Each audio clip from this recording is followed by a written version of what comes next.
Bonjour tout le monde, dans cette vidéo je vais vous expliquer comment calculer la circonférence exacte d'une ellipse avec une formule que j'ai établie. Dans un premier temps je vais vous présenter la formule et ensuite je vais vous expliquer et démontrer comment j'ai pu l'établir. Alors je tenais à m'excuser d'avance pour la présentation que je vais vous montrer, je l'ai rédigée en anglais, donc à l'heure où je vous parle j'ai déjà fait cette vidéo en anglais. Donc voilà, je ne voulais pas tout réécrire en français, donc voilà, je vais parler en français, mais ça sera en anglais. Et donc il se peut qu'il y ait des erreurs de traduction, mais voilà, je ferai le maximum pour être le plus clair possible.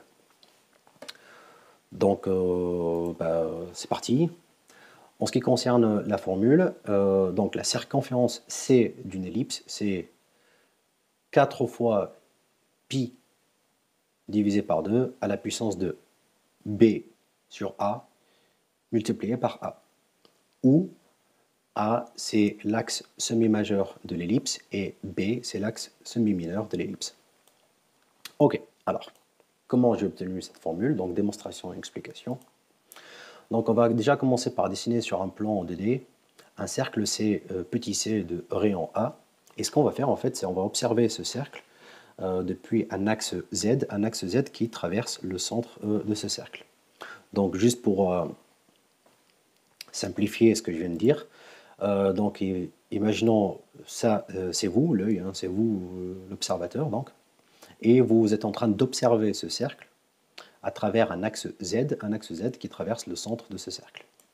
Et donc ce qu'on va faire, c'est on va pivoter le plan Y autour de l'axe X avec un angle θ. Donc voilà, faisons-le. Voilà, donc après avoir pivoté ce plan Y, eh bien, ce qu'on observe en fait, c'est une ellipse d'un axe, d'un semi-grand axe A. A, c'était le rayon du cercle petit c, hein, et d'un axe semi-mineur B. Voilà, donc c'est comme ça en fait que je vais démontrer, c'est comme ça que je vais aborder le problème. C'est ce qu'on va calculer en fait, c'est ce que moi j'appelle voilà, la circonférence observée ou la circonférence observable d'un cercle depuis un angle différent. Voilà, donc lançons-nous. Donc ce que je vais faire, c'est je vais refaire cette petite animation en rajoutant 2-3 détails. Donc déjà, ce que je vais faire, c'est je vais dessiner le rayon A verticalement, voilà, qu'on peut retrouver ici. Hein. Et donc on va pivoter le plan Y avec un angle θ autour de l'axe Z, excusez-moi, autour de l'axe X. Et voilà, donc on a dit qu'on obtient une ellipse d'un axe d'un axe semi-majeur A et un axe semi-mineur B. Et en fait, je tiens à préciser que B, cette distance qu'on observe, en fait, c'est la hauteur atteinte par l'axe vertical, enfin le rayon vertical du cercle C, hein, le rayon A, après l'avoir pivoté avec un angle θ. Voilà.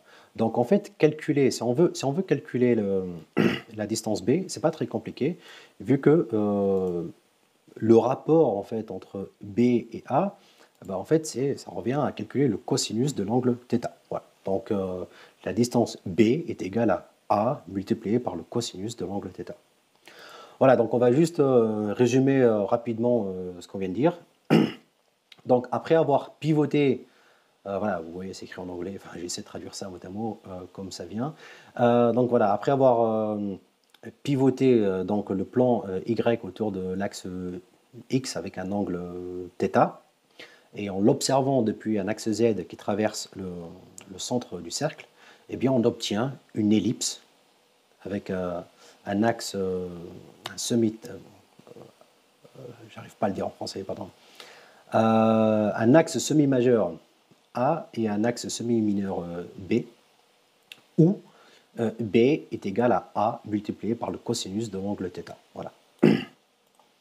Donc on peut dire en fait que la circonférence C de cette ellipse en fait va dépendre de la valeur de l'angle θ. Hein. Ça va dépendre de combien en fait on pivote le plan Y autour de l'axe X. Voilà.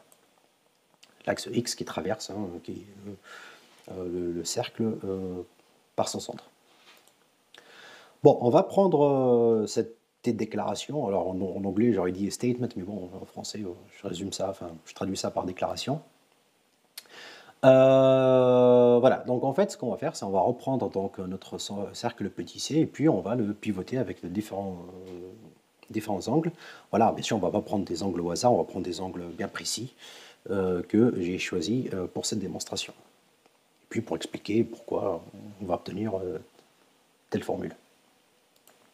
Donc d'abord, en fait, on va le pivoter par un angle θ qui est égal à 0 degré. Voilà, et donc le pivoter par 0 degré, c'est ne pas le pivoter du tout. Voilà. Et si on ne le pivote pas du tout, ben, l'axe semi-mineur B, en fait, c'est le même que l'axe semi-majeur A. Après, enfin voilà, ici on ne peut pas vraiment parler d'axe semi-mineur et d'axe semi-majeur en fait, puisque les deux taxes en fait sont exactement les mêmes. Mais bon, si on veut utiliser les termes génériques et puis garder un peu de régularité vu qu'on parle d'ellipse, eh bien voilà, c'est pour ça que j'emploie le mot axe semi-mineur, axe semi-majeur, même si c'est pas vraiment très correct ici. Enfin bref. Donc voilà, donc dans ce cas-là, si on parle d'ellipse, eh bien ça c'est ce qu'on pourrait appeler une ellipse circulaire. Voilà. Et donc si je vous demande de calculer la circonférence de cette ellipse, vous me dites, bah voilà, c'est un cercle, hein, ce qu'on voit, c'est un cercle, donc calculer la circonférence. Bon, on va utiliser la formule classique pour calculer la circonférence d'un cercle, et donc C est égal à 2 fois pi fois A. Alors excusez-moi, c'est des fois, au lieu de dire pi, je dis pi, voilà, parce qu'en anglais c'est pi. Voilà. Mais enfin bref, donc juste on continue. Cette fois-ci, ce qu'on va faire, c'est on va pivoter le plan Y par un angle de 90 degrés. Et si on pivote par un plan de 90 degrés, ben en fait, l'ellipse devient complètement plate. Voilà, c'est l'ellipse plate, hein, voilà. Et l'axe semi-mineur B, ben, il disparaît complètement, on ne le voit plus, et c'est donc égal à 0. Voilà, donc ça, c'est ce qu'on pourrait appeler une ellipse plate.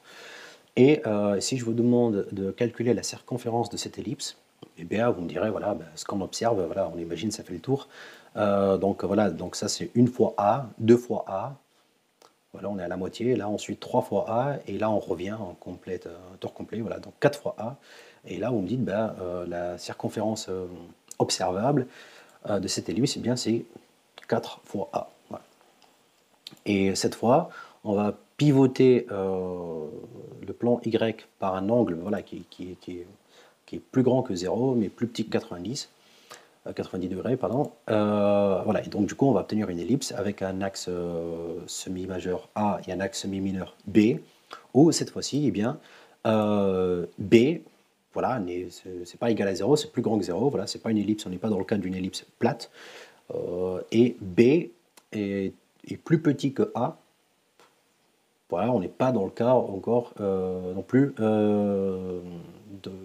on n'est pas dans le cas d'une ellipse circulaire. Voilà, on est dans une ellipse régulière, les ellipses telles qu'on les connaît. Voilà. Et donc, si je vous demande de me donner la circonférence de cette ellipse qu'on observe, eh bien, on peut établir déjà une limite. Voilà, on peut dire, bon, bah écoutez, cette circonférence-là, c'est plus grand qu'une ellipse plate, donc c'est plus grand que 4A, mais c'est plus petit qu'une ellipse circulaire, donc c'est plus petit que 2 fois pi fois A. Bon, voilà, donc déjà on a nos limites, on sait déjà où chercher. Voilà, donc tout dépend de la valeur θ, de l'angle θ, où θ appartient est comprise entre, enfin l'angle θ pardon, est compris entre 0 degré et 90 degrés. La circonférence C de l'ellipse est comprise entre 4 fois A, donc la circonférence d'une ellipse plate, et 2 fois pi fois A, qui est la circonférence d'une ellipse circulaire, où A, évidemment, est plus grand que 0, et B est compris entre 0 et A. Bon, ben, on va garder ces figures-là, et ce qu'on va faire cette fois-ci, c'est on va essayer de trouver une équation commune, ou une formule commune, pour satisfaire les trois observations. Donc, dans le premier cas, voilà, on peut réécrire 2 fois pi fois a, on peut le réécrire par 4 fois pi sur 2 fois a. Voilà, en l'écrivant comme ça, je n'ai pas du tout changé le résultat, c'est exactement la même chose. Dans le cas d'une ellipse plate, je réécris 4 fois a comme 4 fois 1 fois a. Voilà, et donc en faisant ça, ben encore une fois, je ne change pas le résultat initial, c'est exactement la même chose. Et pour l'ellipse voilà, régulière, hein, si je peux utiliser ce mot-là, eh bien, je vais proposer C, la circonférence de cette ellipse, est égale à 4 fois n fois a. Voilà. Où n est plus grand que 1, voilà, parce que ce n'est pas une ellipse plate, hein, n est plus grand que 1, ce n'est pas une ellipse plate, et n est plus petit que pi divisé par 2. Parce que cette circonférence-là est plus petite qu'une ellipse circulaire. Bon, d'accord. Donc, tout dépend de la valeur. Enfin voilà, je ne sais pas si la traduction est correcte, parce que voilà, moi j'écris based on the value. Après, voilà, je traduis ça par tout dépend de la valeur de l'angle θ, où θ est compris entre 0 degré et 90 degrés.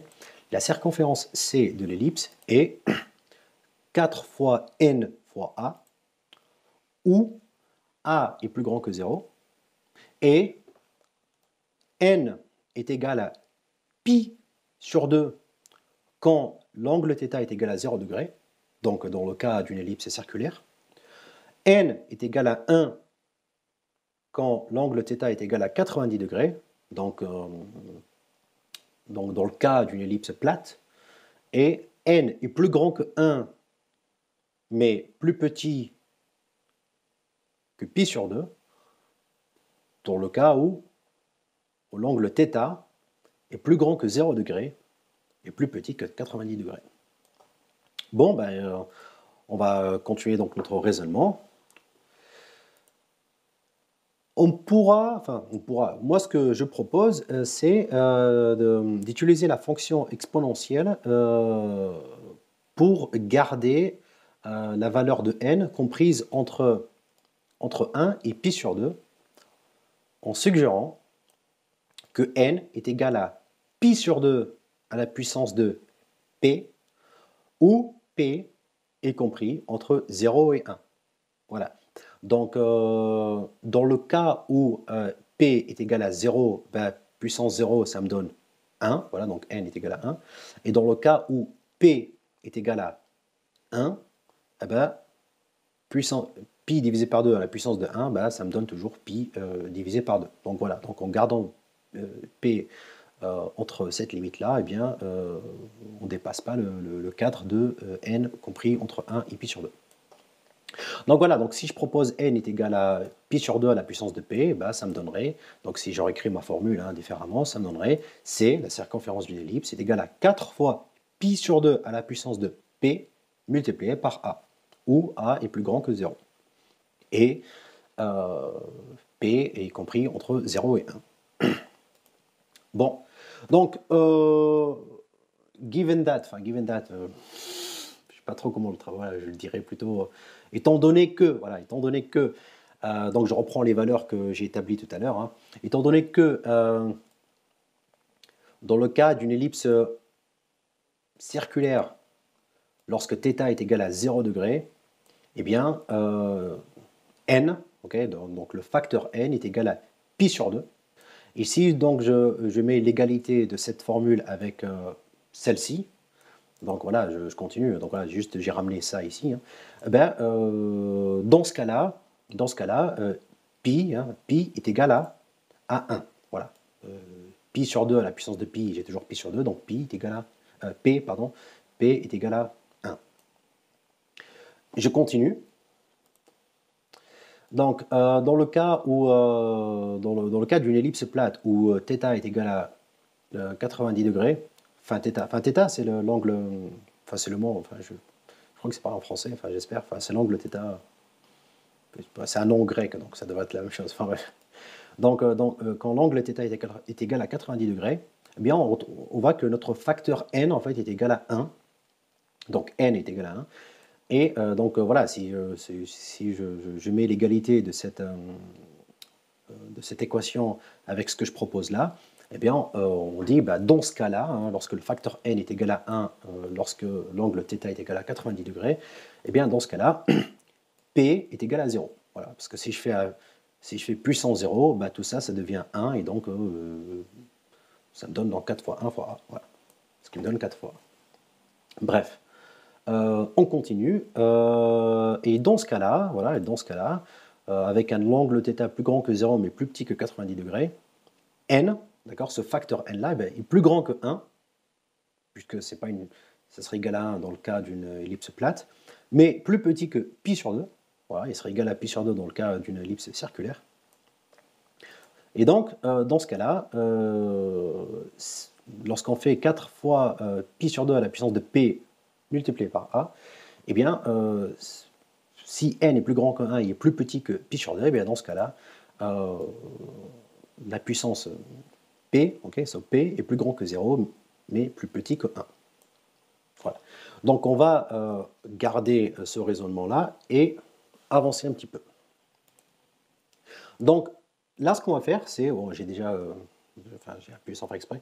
Là, ce qu'on va faire, c'est, on va prendre ces chiffres-là et puis on va les connecter. Voilà, parce que là, à un moment donné, ça fait trop de chiffres. Voilà, à chaque fois, on substitue des valeurs par d'autres valeurs, on n'en finit plus. Puis voilà, donc là, ce qu'on va faire, c'est on va connecter toutes ces valeurs et établir, trouver le lien entre tout ça. Donc on a dit en fait, lorsque l'angle θ est égal à 0 degré, dans ce cas-là, P est égal à 1. Et puis dans le cas d'une ellipse plate, on a vu que lorsque l'angle θ est égal à 90 degrés, eh bien P c'est égal à 0. Bon. Et puis lorsque l'angle θ est plus grand que 0 degré mais plus petit que 90 degrés, ben, P c'est plus grand que 0 et plus petit que 1. Bon. Est-ce qu'il existe une fonction qui donne quand c'est 0 degré ça donne 1, 90 degrés ça donne 0, et quand c'est entre plus grand que 0, l'angle est plus grand que 0 degré, plus petit que 90 degrés, ben la valeur c'est plus grand que 0 et plus petit que 1. Eh bien oui, on peut utiliser la fonction cosinus. Voilà. Donc on peut suggérer que P est égal à cosinus θ, où θ est comprise entre 0 degré et 90 degrés. Ce qui nous donne la circonférence C, c'est 4 fois pi sur 2 à la puissance de cosinus θ multiplié par A, où A est plus grand que 0 et l'angle θ est compris entre 0 degré et 90 degrés. Bon, je reprends cette phrase-là et j'aimerais juste rappeler une chose qu'on a vue au tout début. J'aimerais rappeler que après avoir pivoté le plan Y autour de l'axe X avec un angle θ et en observant donc ce cercle à travers un axe Z qui passe par le centre de ce cercle, eh bien ce cercle-là en fait devient une ellipse avec un axe semi-majeur, grand semi-minor, enfin bref, je suis en train de galérer à dire un axe semi-majeur, voilà, un axe semi-majeur A et un axe semi-mineur B, où on avait établi que B est égal à A multiplié par le cosinus de l'angle θ. Voilà. Et puis, si B est égal à A multiplié par le cosinus de l'angle θ, eh bien, le cosinus de l'angle θ est égal à B divisé par A. Donc voilà, donc cette formule-là, on peut la réécrire avec C est égal à 4 fois pi sur 2 à la puissance de B sur A multiplié par A. Et puis voilà, c'est comme ça que j'ai pu établir donc cette formule. Voilà, donc je la réécris là en plus grand. Et puis voilà, donc la circonférence C d'une ellipse, c'est égal à 4 fois pi sur 2 à la puissance de B sur A multiplié par A, où A est l'axe semi-majeur de l'ellipse et B est l'axe semi-mineur de l'ellipse. Voilà, c'est fini pour cette démonstration et j'espère que ça vous a plu. Voilà, c'était tout. N'hésitez pas à partager vos commentaires et n'hésitez pas à me dire Si vous avez remarqué des erreurs ou peut-être un problème avec ma méthode, ou il y a quelque chose que j'ai loupé ou quelque chose que j'ai mal compris ou mon raisonnement, bah, ça va pas. Et puis voilà. Cependant, je vous dis, bah, prenez soin de vous.